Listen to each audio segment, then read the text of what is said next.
पाक फौज और काजाकिस्तान की अफवाज के दरमियान मुश्तरका मश्क दोस्तार M5 जारी है। दोनों ममालिक के दस्ते एक दूसरे के तजुर्बात से फायदा उठाएंगे। ISPR के मुताबिक मश्क 13 से 24 अक्टूबर तक स्पेशल ऑपरेशन स्कूल चराट में हो रही है। पाकिस्तान की स्पेशल सर्विसेज ग्रुप और काजाकिस्तान की स्पेशल फोर्सेज मश्क में शरीक हैं।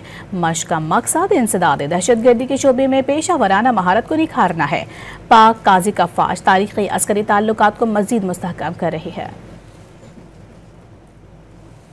पाक फौज और काजाकिस्तान की अफवाज के दरमियान मुश्तरका मश्क दोस्तार M5 जारी है। दोनों ममालिक के दस्ते एक दूसरे के तजुर्बात से फायदा उठाएंगे।